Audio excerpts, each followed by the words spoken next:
So, howdy, folks. Good morning. Welcome to the April edition of Cattle Trails Showcase. I'm Ron Wilson, Poet Laureate. Glad to be your host.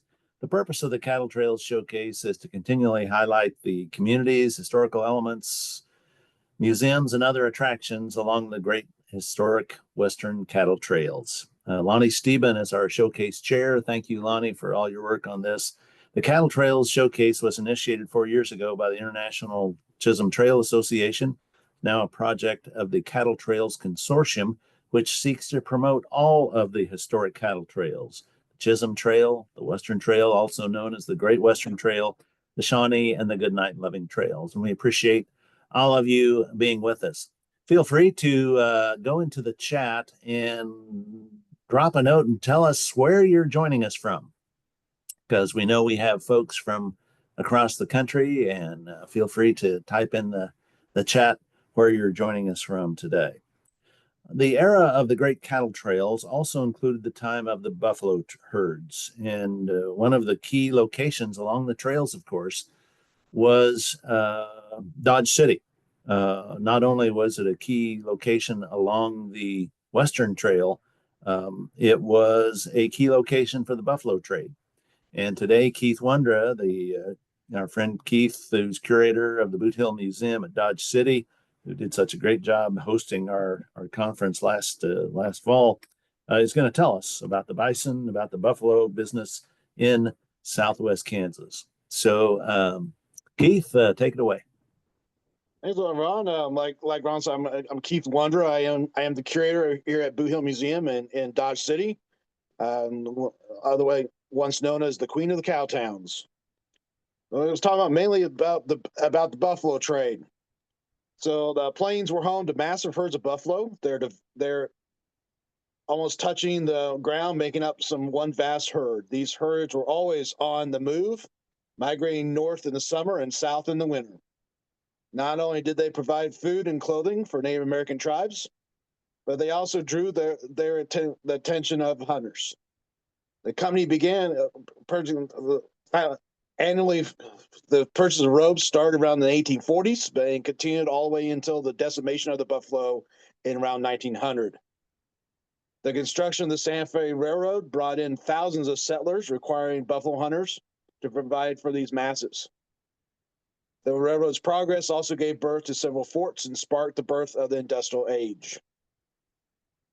The story of the buffalo hunters at Dodge City is intermixed. Without the buffalo hunters, there would be no Dodge City. So we're going to concentrate on the next. So what you're looking at now is a map. It's going to take a while to get full screen, and this shows the range of the buffalo hunters. Of the buffalo. So the brown is the original extent of the buffalo herds. The kind of lighter brown is actually the range in 1870. And then the orange is the range in 1889. The railroads you see on the map, especially the ones going through Kansas, the top one was the Kansas Pacific, which later became the Union Pacific. And then the bottom one is at the Atchison, Topeka, and Santa Fe, which is now the BNSF. So you can kind of see how with the development, the dates that are on there, that's when the settlement started going in, and the buffalo were moved west. So the buffalo went all the way from Mexico up to Canada.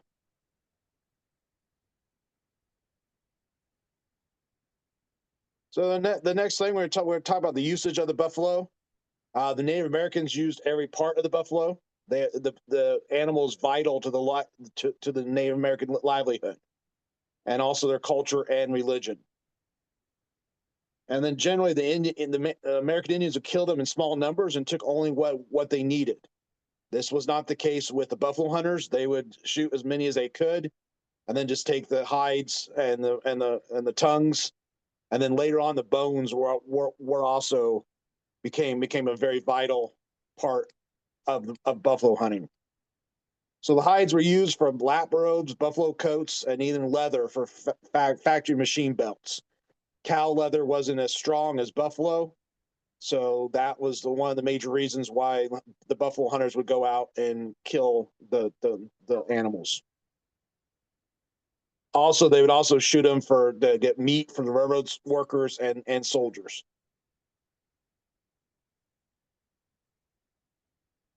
So before we talk about the history of the buffalo, while we're talking about the history of the buffalo, we got to talk about the history of Dodge City. Originally, Dodge City was founded in 1872 as Buffalo City.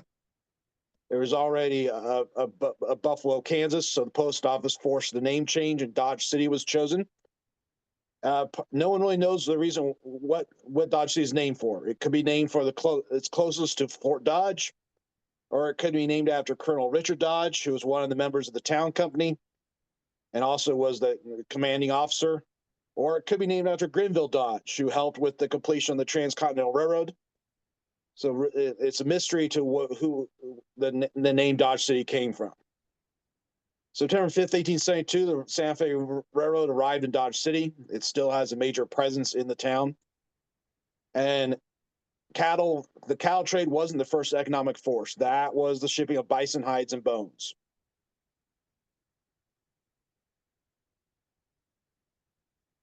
So what you're looking at on here in this picture is Front Street in Dodge City in 1872. The tall building with the stairs on the outside, that was the home to the Charles Rath and Company, which we will be discussing later on. That was a major general store in Dodge City. Most of the buildings you see in this picture are false front one-story buildings. False fronts made one-story buildings look like they're actually 2 stories. And then the building to the second to the right, that was the original depot. That was the original Santa Fe depot. When the Santa Fe first came into Dodge City, the depot was a boxcar. And then in 1873, they built a wooden depot, which lasted until the 1890s.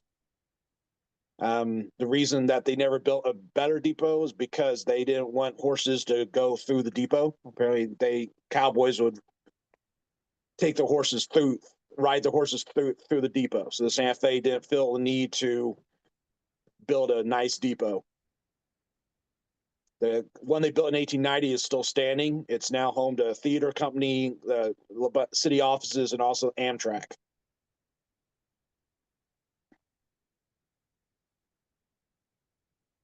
So we'll start talking about the buffalo hunting. By 1872, over 2,000 hunters invaded the prairies around Dodge City. The buffalo hunters used large caliber single shot black powder cartridge firearms. They mainly used 3 types of rifles: the Springfield, Remington, and the Sharps. And the Sharps was popular due to its accuracy at long range. Rifles usually weighed 10 to 12 pounds. It didn't have scopes. And some hunters would use a prop to steady the firearm while aiming at the animal. And the major reason why a lot of bison buffalo could be killed was because with a single shot, when one was dropped, the other bison was, instead of running in terror, stood in place, or even gathered around his fallen herd mate. So the hunter could easily take out the entire herd. Sometimes the hunter used 2 rifles because they had to be switched frequently due to overheating. So as you can see here, the teams would form. It wasn't just the hunter. So you would have different people employed to help with the trade. Usually the hunter was the head of the party. The skinners were the ones that would skin the hides from the buffalo. And that was one of the first jobs that Wyatt Earp had when he came out to Dodge City, was to actually skin the buffalo. Same thing with the Mastersons, Ed, Bat, and James. So as you can see, it was a major undertaking to hunt and take these hides to get the hides and tongues from the buffalo.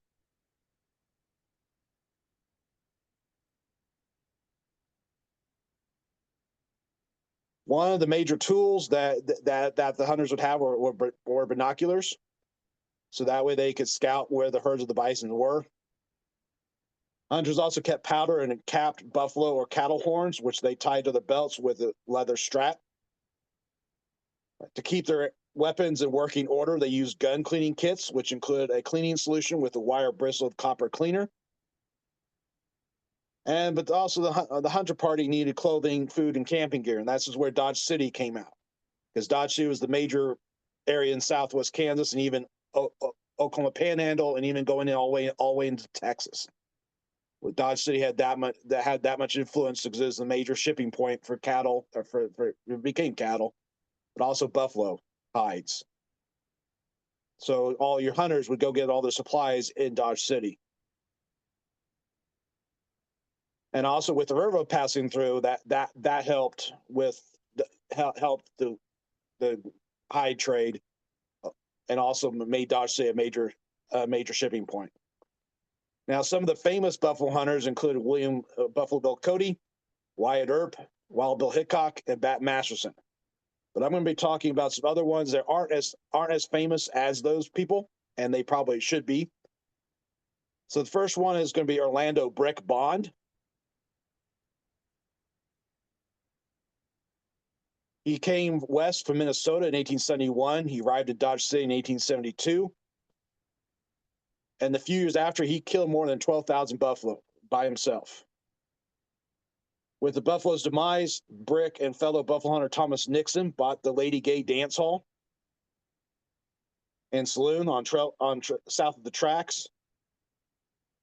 Later, Bond partnered with Alonzo Webster in the Stock Exchange Saloon. And after the 1885 fires that burned down all the saloons, they renamed it the Palace Drug Store. So Bond then became a druggist. And later in his life, he lamented the near loss of the buffalo, along with the loss of the antelope, deer, prairie chicken, and the wild pigeon. And he passed away May 9th, 1927, at the age of 78. And he's buried in Dodge City.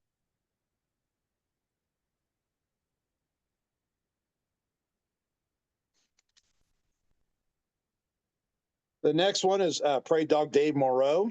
He was a very entertaining person.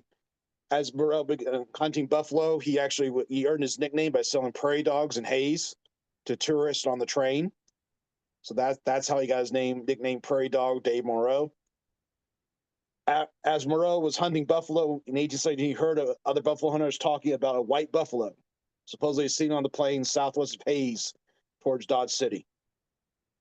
Most people, including old buffalo hunters, had some doubts that such an animal existed, but Prairie Dog decided to hunt the white buffalo. He bought a gallon of formaldehyde, took his gun, some ammunition, supplies, and set out in his wagon to search for the animal. No one really knows how long he was out searching for the animal, but around January 1st, 1873, he drove his wagon into Dodge City, pulling up in front of Rass General Store, and tied his team to the hitching post. Moreau was smiling. In the back of the wagon was the carcass of the white buffalo. Robert Wright paid Dave Moreau $1,000 in cash for the animal's remains, and had the white robed and head mounted and shipped to Kansas City, where it was put on display. Later, it was shown in Topeka at the State House. Finally, ended up in the Hubble Museum at New York City. Unfortunately, it was destroyed by fire a few years later. Dave Moreau passed away October 18th, 1993, at the age of 56. He's also buried in Dodge City.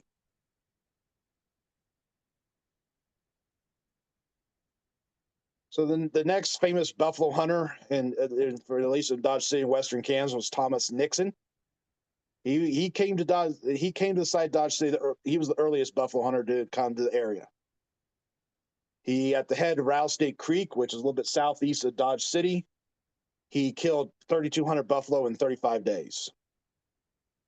He claimed to have killed 120 buffalo in 40 minutes using 2 guns. Once one gun got too hot, he would wash it, put a towel in water and put the towel around the gun, and then grab another one and start a cooler one and start shooting it again.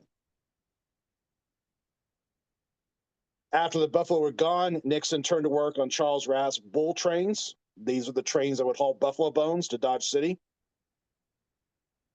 In 1881, he was trapped to replace the existing assistant city marshal. A lot of these buffalo hunters became policemen.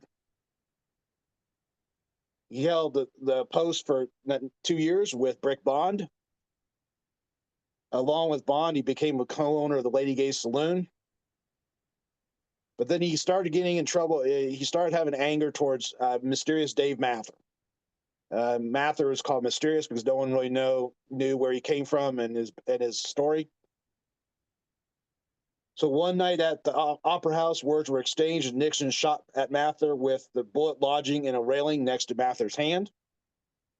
Nixon was arrested by Sheriff Segru, but acquitted on the grounds of self-defense. On July 21st, 1884, Nixon was shot and killed by Mather on the boardwalk in front of the Opera House. Witnesses stated that Mather shot the body multiple times after Nixon was dead. And just like Dodge City fame in Old West, Mather was acquitted on the grounds of self-defense, even though he shot Nixon quite a few times after Nixon was dead. That apparently didn't matter. So really the main reason that Mather got acquitted was on Bat Masterson's testimony, claiming that Nixon's gun was half drawn. So Nixon was actually buried in Dodge City. His gravestone was actually stolen and found in 1924 northeast of Dodge, and it's on display at Boot Hill Museum. So the next one is very, very important because he actually is he has a tie to Sedgwick County. Henry Raymond. He came to Dodge City in November 1872. He picked up a diary in Sedgwick, Kansas, and over the next 12 months carelessly jotted down what life was like in early southwest Kansas. His entries were made when he was out hunting buffalo, working west of town for Tom Nixon, or his day-to-day work for a couple extra dollars. The diary also retells some of the happenings in a young and wild Dodge City. When he would be camping out and run out ink, he would mix water with gunpowder to make his entries. Once the buffalo started going down in numbers, he moved to Sedgwick County and actually into Grant Township. He passed away October 13th, 1936 at the age of 88, and he's buried in Valley Center. So he has a tie to South Central Kansas. But some of his diary entries are coming up, hopefully. So like on March 10th, 1873, he talks about piling some hides, also hauling loads of corn. And as you can see, his spelling wasn't the best. Apparently, he had a nice day. Well, listen to some splendid music and got supper at a restaurant. His next entry the next entry we're showing is June 24th, 1873. He got 17 buffalo. And thundering, but not much rain, just like now with Western Kansas. If anybody wants to read the diary, it is the Kansas Historical Society, which is celebrating its 150th year, digitized the diary, and it's available at the link below. Or you could just type in Henry Raymond diary, and it will actually bring it up. It'll pop up on Google. So it's definitely a lot. They digitized it so you can actually read it. It's a lot easier to read than the actual pages that he had.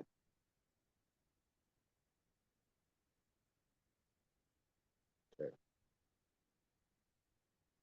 The first major retailer was Charles Rath. He came west in 1853 and joined Charles Bent, the builder of Bent's Fort in Colorado.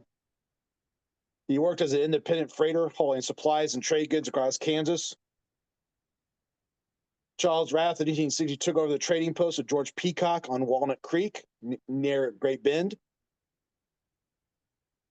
After Peacock and several warriors were massacred, in November, along with being the settler store at Fort Zerah, which is also near Great Bend, he was elected constable of Picketton County, which later became part of Marion County. In the early 1870s, Rath was one of the first men to take advantage of the growing buffalo trade, and then he moved to Dodge City. He soon began hunting, freighting, and marketing the hides and formed the Rath mercantile company, whose yard was sometimes filled with as many as 80,000 hides at one time. His first sales were at Leavenworth. Then they collected ones at Dodge City and the Charles Rath Company hide yard. Then they, which also went to Kansas City and other markets. Rath basically found the markets. He would travel and find different markets to sell the hides. He even went all the way down into Texas. He shipped some of the hides to Fort Worth. He then moved to Texas and continued to hunt buffalo. He died penniless on July 30th, 1902, at the age of 66. Another major dealer in the hides was Robert Wright. He came west in 1856. He settled he had a ranch near Cimarron. And then he also, as one person noted in the comments, Rath also ran the set in adobe walls. But Wright basically did a lot. He was appointed the post sutler at Fort Dodge on November 12th, 1868, where he operated the sutler store, a place to buy, socialize, and drink at the fort. And then his family also settled at the fort. In 1872, Wright left Fort Dodge for the growing buffalo hunters outpost. And then he became president of the Dodge City Town Company. The town company consisted of settlers, officers from the fort, and a bunch of other people. Wright later operated the Wright Beverly and Company and the R.M. Wright and Company. Wright Park in Dodge City is named after him. He donated the land to the city. Robert Wright passed away January 4th, 1915, at the age of 74. But the major dealer of buffalo hides and tongues in Dodge City, and then buffalo bones, was the Charles Rath and Company. Started in 1872 by Charles Rath and Robert Wright. It was located on the northeast corner of 2nd Avenue and Front Street. It was the headquarters for the shipping of buffalo hides. It also and then after Rath sold his interest, it became the Wright Beverly and Company, and that became a major cattle major shipping for cattle buyers could buy different items they needed. And then 1877, they actually built a brick building, and it was actually one of the few brick buildings on Front Street, but even it's succumbed to the fire. So this is an image of wagons full of buffalo hides, and this would be a common sight in Dodge City. This is images from the Kansas Historical Society. That shows you how high the buffalo hides were stacked on wagons.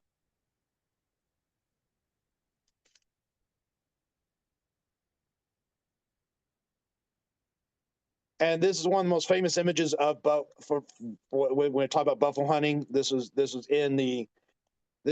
Charles Rath is seated on the right on a rack of 40,000 hides. The man in the white shirt is M.W. Anschutz. He was a baler from Meade, Kansas. He said they had as high as 70,000 to 80,000 hides at times in the yard. That shows you how many hides were shipped out of Dodge City.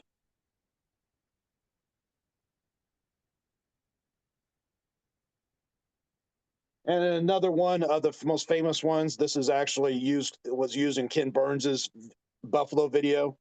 This is Charles Rath. He's standing on top of the buffalo bones. Just as Dodge City had been the center of the buffalo hide market, so it was for bones. Bone pickers earned $4 to $8 a ton at a time when a laborer might earn $9 a week. Getting the bones was easier than hunting buffalo because you didn't have to skin the hides. And it's something even homesteaders could do to make extra money. Piles of skeletons 15 feet high stretched for miles along the tracks outside of Dodge City. and some estimate that 8 million pounds of bones were shipped out of Dodge City by 1883.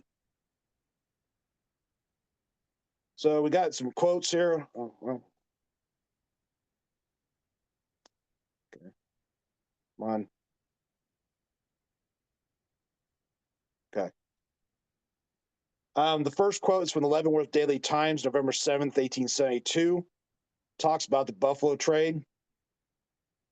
The most profitable occupation at present is the traffic in buffalo hides. The firm of Charles Rath and Company has shipped to Leavenworth during the past 3 months not less than 7,000 buffalo hides, and in the same length of time sent 3,000 to Kansas City.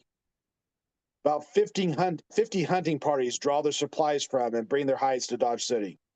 The hunting parties number from 3 to 10 persons, and probably 500 people find employment in hunting and skinning buffaloes and hauling the hide to market. Buffalo can be seen almost any day within the sight of Dodge City, and the tradesman finds an invigorating recreation in mounting his horse and going for the bison. Newspapers nowadays do not write like that. The next quote is from Robert Wright. He's more into talking about the actual thing. This is from a book he wrote, talking about his experiences in Southwest Kansas. Dodge was in the very heart of the buffalo country. Hardly had the railroad reached there long before a depot could be built. They had an office and a boxcar. Business began in such a business. The streets of Dodge were lined with wagons, bringing in hides and meat, and getting supplies from early morning to late at night. Unfortunately, with all the hunting and Dodge City's involvement in it, they started getting the decimation of the buffalo. By 1884, 325 buffalo were left in the United States. So Charles Goodnight, who co-founded the Goodnight Loving Trail, cattle trail, and his wife, Molly, established the Goodnight Buffalo Herd, which helped save the buffalo. By 1910, buffalo increased to 1,000. The decimation of the buffalo also helped push the American Indians to the reservation. Loss of the bison devastated the Plains tribes, who saw their very way of life rot away on the grassland. Sitting Bull mourned the terrible impact as a cold wind, a death wind for my people. And then today there are about 500,000 buffalo. There are some buffalo in the south of Dodge City in the state park. There's a little herd across from Fort Hays in Hays, and probably one of the biggest herds is in Tallgrass Prairie Preserve near Cottonwood Falls.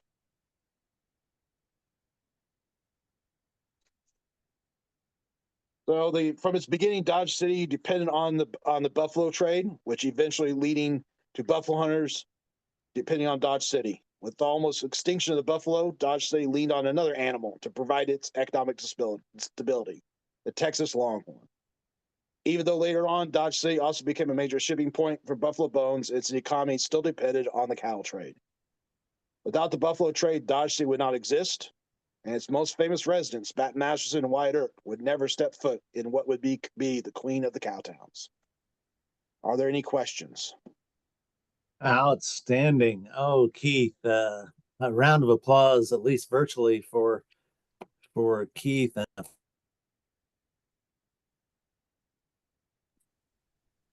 Just outstanding, Keith. Interestingly, I was just in Wichita at the Old Cowtown Museum, and we visited the Wichita Carriage Works repository, a new facility there, and they have some fascinating old carriages. And in the back, they have some equipment and that runs off belts. And we were told that those belts used buffalo hide. And today you explained why, that the buffalo leather was tougher than cowhide. And so that's why the buffalo hides were especially desirable for that purpose. So thank you. Fascinating. There have been a lot of good comments in the chat. Lonnie posted a link to some videos about the American buffalo there in the chat, and we recommend those videos. Questions for Keith or comments? Or concerns or criticism. I'll take anything. Tom? Keith, early in your presentation, you showed a map of the buffalo herds. Yes. Is that map available? Yes. Lonnie Stevens could email that out to anybody that wants it. I got it from his presentation. He was going to co-present with me, but we kind of felt that it should be two separate presentations. So I got The that map source, from him. Yeah, the source of Tom, that map. I can Go ahead. I can email that to you, Tom. I can't right now recall the source it came from, but it was I Googled, the stories, and it came up through one of the Google articles. So Thank you. I believe Lonnie, this. have it on my I believe computer the right now, but source. it's info-based publishing is the copyright. But I've seen it on different maps. When you type in buffalo hunting, it pops up on different ways of that he designed it. But this one that I used was copyright of info-based publishing. I think this original source was U.S. Government Printing Office map, but it's fascinating. 1889, yeah. Yeah, it's says down there, fascinating. Yeah. I mean, to think that in the first place that buffalo were roaming as far as eastern Virginia, Mhm. and then in the latter stages of that map, it shows those little dots that were all that were left of the buffalo. Only 325 some head of buffalo. We were that close to the total extinction of the American bison. It's amazing. Other comments or questions? There's other, and this is just a certain type of bison. I know that there was other species of bison that got totally exterminated. Because I remember when I worked out in Canyon City, Colorado, we had 4 bison that were mounted that their species completely extinct, and they were like they were more like a mountain bison. Interesting. Bob? Also, there are two, of course, the northern bison are the most prominent today. The southern bison, my understanding is they were only 25 that were this saved. is Lonnie.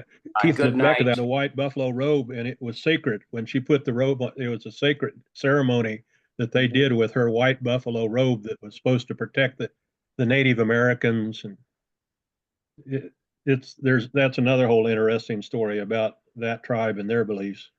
So the white buffalo is sacred. Bob, would you finish? The southern bison, there were only 25, as best we understand, saved by Charles and Molly Goodnight in the panhandle of Texas. And the descendants of that small group of calves, they were all calves at the time they saved them. Molly simply asked Charlie to bring them into the yard so the hunters wouldn't shoot them. And that became the beginning of the Goodnight buffalo herd that ran wild on the J.A. Ranch until the 1970s. But by the 1970s, they'd become so inbred that the new calves born were all dying.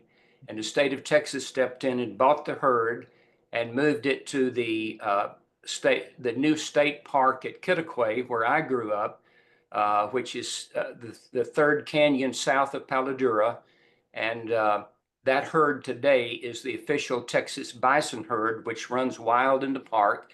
And this year we are hoping that more than 50 of the calves live. They've been able to crossbreed them, bring some of the semen from some of the bulls, and the other southern herd, which is in the Yellowstone. And that herd, there were about 35 saved at that point.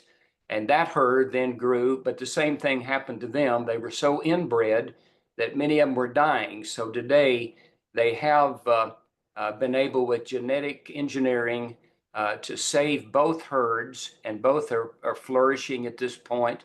But one of the funny stories, the herd that is located at the Wildlife Preserve at Lawton, Oklahoma, which they were brought in on the train from the Bronx Zoo in 1907, I think, or 1905. And the only person to meet the train was Quanah Parker. And when Quanah saw them unloading the bison, he made a remark, turned and walked away and left, because his remark was, "Those are not buffalo," because they look different. they're different looking. But that's the herd that's running in the park or in the preserve at Lawton, Oklahoma. And you can drive through the park and see them. The same with Kittiquay, the same with Yellowstone. You can actually drive through the herds. The thing is, don't get out of your car. They're very dangerous. The Kittiquay Park has only had one incident. Yellowstone has had more than one. But and when they moved the herd from the J.A. Ranch at Canyon down to Kittiquay, they thought they would just turn them loose in the park. It didn't work. They all broke the fences and got out, and they were scattered for several miles. And finally, they fenced an area with railroad ties in order to keep them in. And they kept them there for, I think, 5 or 6 years, until they got them to the point that they were able to turn a few of them out into the park. They thought literally that they would range and graze in the on the flat area of the park and in the prairie area. They didn't. They all went up into the canyons, and so today they roam the entire park. And the people in the Panhandle of Texas rejoice every year when they have more calves live than the year before, because it's been a tough haul, but they finally have been able to do it, and the herd seems to be in good shape at this point. So Fascinating. Maxwell Wildlife Refuge near McPherson, Kansas has a small buffalo herd, and they have a sale, by the way, every fall of the quote surplus animals. So you could go buy your own bison if you wanted to. The Konza Prairie Natural Research Area near Manhattan, Kansas, also has buffalo herd. They're doing research on the impact of grazing animals. Yes, I'm actually a member of the Bison Association, and those are the people who raise bison and sell them for meat. And they now, the quote that was put on the screen, 500,000, and of course that's down from the original more than 500 million that were in the U.S. As when they started keeping or trying to estimate the number. And so more than 500 million were slaughtered, but today we're back up to about 500,000. But the Buffalo Association, Breeders Association, they have ranches all over the Southwest that raise bison. Joanne from the Santa Fe Trail Association asked this question in chat. Was Buffalo Jones from Garden City connected with Charles Goodnight and the task of trying to preserve the buffalo? Keith, what can you, or looks like Michael knows about this too, tell us about Buffalo Jones? Buffalo Jones was one of the founders of Garden City, Kansas. He was a buffalo hunter. They have a big, really nice display at the Finney County Historical Museum. I think with even a couple, 4 or 5 of his guns that he used. I think he is an entertainer with Buffalo Bill Cody. I know he knew Buffalo Bill Mathewson, who was the original Buffalo Bill. Mathewson was instrumental in the history of Wichita, Kansas. He actually, the only reason that he didn't get the moniker is because he didn't really care for publicity. So Buffalo Bill Cody actually took the Buffalo Bill moniker. But Buffalo Jones, I haven't read anything that he was associated with Goodnight. He was. Oh, okay.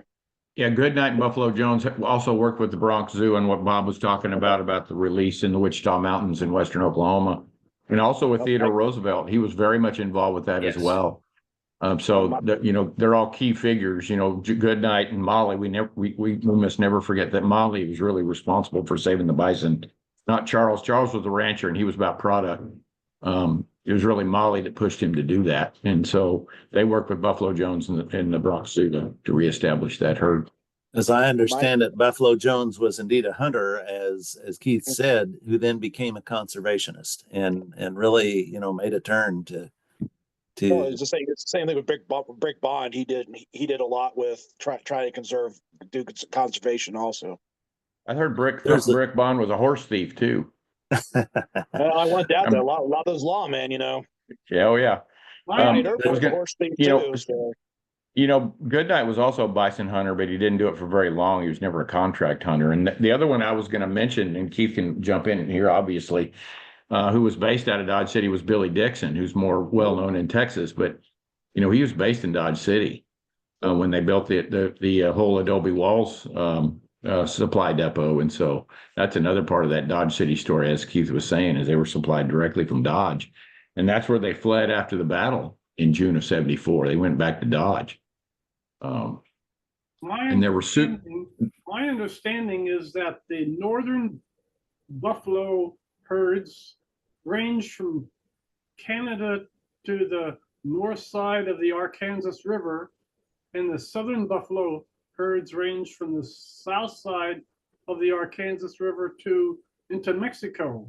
And because the forage in the southern part was and the water was less available, that the southern buffaloes were smaller than the northern buffaloes. And if you go to Paladuro Canyon, or if you go to Caprock and see the buffalo that are there, and you've seen the buffalo that are up in the Black Hills and the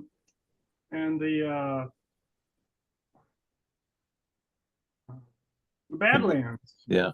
You can clearly see that the buffalo at Caprock are smaller than the buffalo in the Black Hills and in the Badlands. My understanding also, from what I've read, all the stuff that I've read, is that probably the high water mark in terms of the buffalo herds, both of them combined, the southern and the northern, was somewhere in the neighborhood of 50 million. Now, it may have been, as Bob said, as much as 500 million of them killed, but I don't think that there were, even with the map that Keith has shown, I would be skeptical that there were, in the full range, that there were 500 million buffalo. The 500 million, my understanding is, were not all at the same time. They were over the historical, from the time they started slaughtering the buffalo in the 1700s all the way to 1875. And that map, by the way, comes from a study, and I've got a copy of it that was originally done. I think it's Harvard University actually did the study of trying to, and it was not just one study. They did it over a period of years of estimating not just the buffalo, but they were out trying to estimate the number of wildlife all across. In fact, one of those studies includes the black-tailed prairie dog, which is also housed at the Caprock Canyon State Park at Kitticoy, where I grew up. And I, for some years, donated the website for the Caprock Park Foundation. And they used to get over 100 donations a year from southern France and from Germany of people wanting to preserve the black-tailed prairie dog. And I could not get over it, but they had groups of people come to Kitticoy to visit the park, and they would bring them in from Dallas, from the DFW airport on buses to come out to the park just to see the black-tailed prairie dog.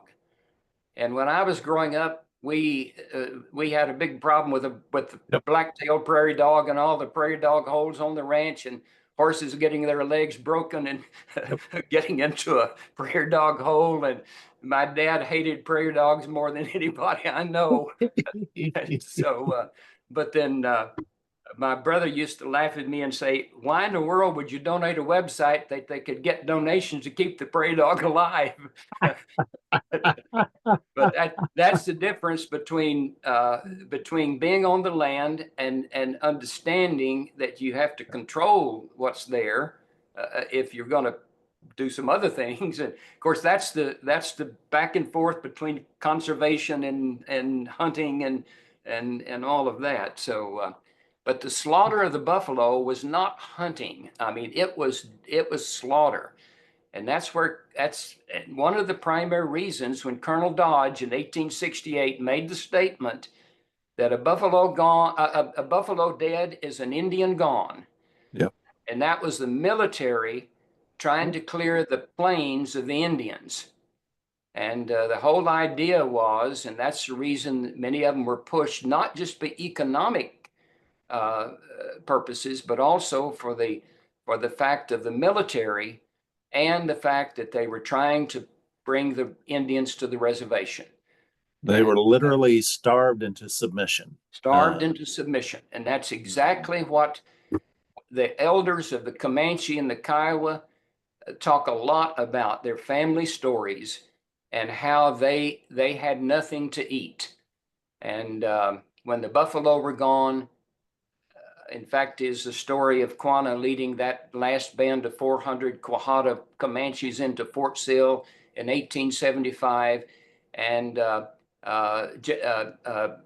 Dr. Sturm, who was leading them, been sent out by Colonel Mackenzie to find Quanah, and the 400, they would go one day at a time, and the 80 warriors would decide during the day they weren't going to go any further. And Quanah and Dr. Sturm would talk to them all night long and say, go just one more day. They got right south of what today is Quanah and Vernon, Texas, and they camped, and they found a few old bison who had not been killed, and they slaughtered them and butchered them, and they camped there for a week. And they actually, in the slaughtering of the bison, the blood got into the water of the creek, and they had to go down to the Pease River and haul water. And I kept thinking when I was hearing these stories on the films what do you mean hauling water? And they would go back and say that they could not drink the water because so much bison blood was in the water. And so they had to go down and get fresh water. But then finally, Dr. Sturm talked them into going on. And they agreed to go one more day. Of course, it was further than one day's ride and to Fort Sill. But when they got on the way, Dr. Sturm said to Quanah and to Essetai, the medicine man, we're not going to stop. So literally, they continued on all day, all night, and all the next day, and a part of the next night, and got to Fort Sill. And but they knew what was going to happen when they got there.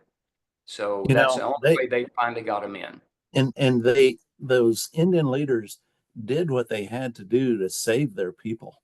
I mean, I appreciate the position that they were in. Goodness, we're running out of time, but Ron, how fascinating. Yeah, how fascinating. Keith, we need to go back and see if Keith has any final comments. Well, I do have one final. Okay, just in case anybody, like I said, when I mentioned the buffalo and that's up in display at Canyon City in the Royal Gorge Museum, if I can switch my camera, this is the image of them. Nice. Very cool. Very cool. Behind it is done by Robert Wesley Amrick, who was so. That's kind of the main. That was one of the highlights of working at that museum. What was the buffalo thing? So very cool. Michael, do you have a closing comment? You know, as an historian, we have to be even-handed on everything we say, we write, we present, et cetera. And the thing I like to say is that human beings waste stuff, especially if it's a resource we think it's unlimited in supply.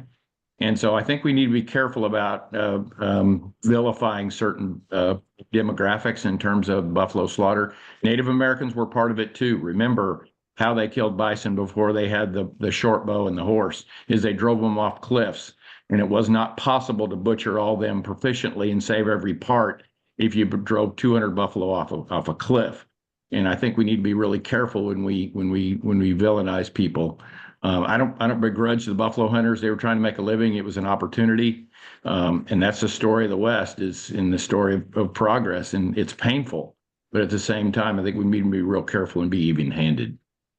Thanks for that, Michael. And I think it was also the squaws that did the dirty work, right? It was the squaws that did the butchering and the cleaning. The warriors, the hunters got to have the fun. So it's interesting to look back on that from our perspective today. Tom, Thanks. Yeah. I think Tom has a final comment or question. Tom, did you have something or not? No, I did not. Okay, I'm sorry. Well, very good. Right. Let's have another virtual round of applause for Keith, and a really outstanding presentation today, Keith. And Lonnie Stephen has done a lot of work on this, and so we're going to learn more about the bison in the future. I want to make one quick announcement. The Cattle Trails Conference. We are so excited about this. Mark those calendars for October 24 and 25 in Cleburne, Texas. It's just a few miles south of Fort Worth, right down the Chisholm Trail Parkway. The Chisholm Trail Outdoor Museum will be hosting us. And we are going to have a great time in Texas. We just learned that our timing is just couldn't be better. That John T. Lytle, the man who pioneered the Great Western Cattle Trail, his star will be placed on the Walk of Fame in the Fort Worth Stockyards on that Thursday afternoon before our conference. So come in early. You can take part in that.